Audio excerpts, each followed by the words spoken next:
Muito bem, voltamos a falar direto da página do Jornal Visão Espírita no YouTube, no Facebook, para mais uma gota de Espiritismo, mais uma gota de O Livro dos Espíritos. Nós estamos no capítulo 2º do Livro dos Espíritos, Propriedades da Matéria, e vamos encerrar esse item agora com as questões 34 e 34A. Percebam que as respostas que foram dadas pelos Espíritos para Allan Kardec nessa questão 34 e na questão 34A dizem respeito àquilo que era possível entender à época, em 1857, quando foi publicado esse livro. Aliás, falando em livro, nós utilizamos a tradução da editora M nesse estudo que nós estamos aqui. Bom, a resposta então é concernente, a resposta é aquilo que era possível se ver em 1857. Fábio, mas os espíritos não sabiam que é diferente dessa resposta que eles deram e não poderiam ter dito? Algumas coisas foram ditas, mas no que diz respeito basicamente à ciência, a gente vê que os espíritos foram muito cautelosos. Porque veja bem, já tinha tanta coisa aparecendo em 1857 que foi um choque para tanta gente, e houve tanta gente contra.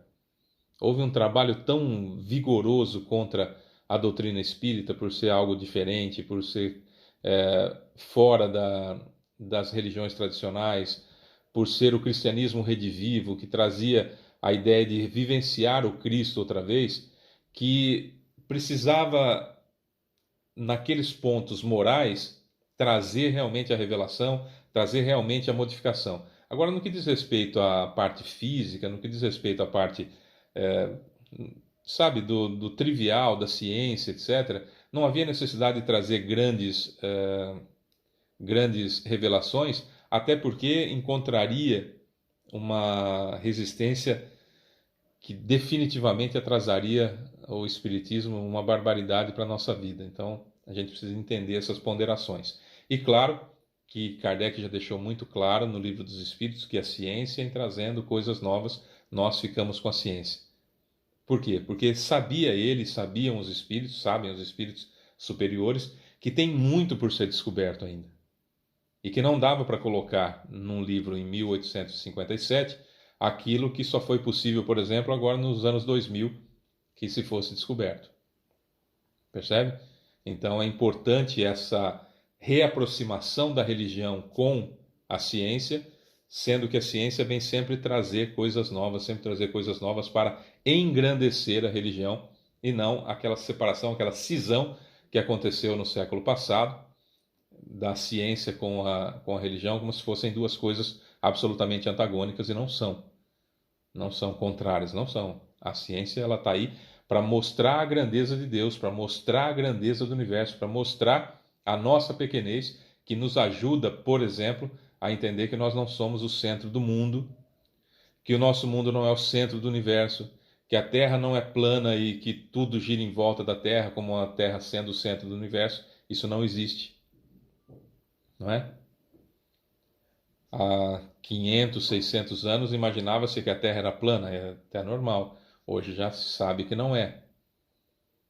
Há 10 vídeos atrás, muito provavelmente, desses nossos aqui, você imaginava, por exemplo, você poderia imaginar que Deus tinha criado cada uma das coisas como está lá na Bíblia, como está na Gênesis, escrita por Moisés.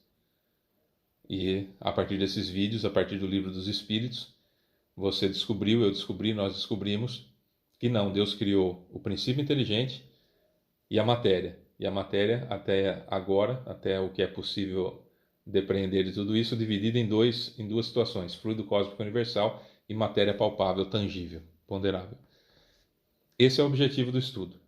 O crescente do raciocínio, trazendo sempre a ciência como aliada. É isso que é extremamente importante, e essa é a riqueza do Espiritismo, né, que nos dá sempre a certeza do pé no chão. A ciência mostrou isso aqui que é novo e comprovou, beleza, vale isso. Percebe? Isso é muito importante. Negacionistas da ciência dificilmente são espíritas, porque, primeiro que, né, enfim, não vou usar o termo aqui que eu queria usar porque é um estudo espírita, mas os negacionistas da ciência ainda tem muitos degraus para subir, para serem seres entrando na inteligência, vamos dizer assim, né? Então vamos lá, questão 34. As moléculas têm uma forma determinada? Resposta: sem dúvida, as moléculas têm uma forma, mas vós não podeis apreciá-las. Nessa época não, hoje sim. Hoje já tem aqueles mapas das moléculas, como é que elas são, né? Hoje já tem. 34A. Essa forma é constante ou variável? Aqui uma pergunta do bom senso encarnado, Kardec. Resposta: constante para as moléculas elementares primitivas, mas variável para as moléculas secundárias, que são apenas aglomerações das primeiras, pois o que chamais de molécula ainda está longe de ser a molécula elementar. Pô, fantástico, beleza. Então vamos lá. As moléculas têm uma forma definida? Tem uma forma definida. Ah, vocês não podem ver. Em 1857 não, hoje já. Hoje em 2022 já tem como ver. Já sabemos como são as moléculas, qual é a composição, enfim, dá para saber, né? Tá, beleza. Aí como que são os elementos? Como essa molécula ela é variável? Bom, tem algumas que são variáveis e tem algumas que são fixas. Os elementos primitivos, as moléculas elementares primitivas, elas são constantes. Tá, o que são moléculas primitivas? Nós estamos falando daqueles compostos da tabela periódica? Não, nem dessas nós estamos falando ainda. Nós estamos falando das moléculas elementares primitivas, que foram as primeiras criadas com o princípio inteligente, o fluido cósmico universal e a matéria ponderável. Certo? Ah, o meu linguinho está tossindo aqui. Meu linguinho. Enquanto eu estou fazendo o estudo aqui, o meu linguinho fica comigo aqui, ele está tossindo, tadinho. Né?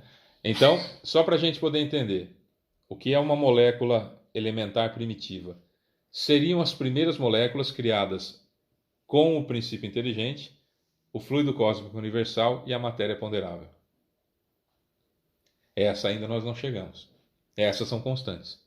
Todas as demais estão em movimento e têm um começo e um fim. Certo?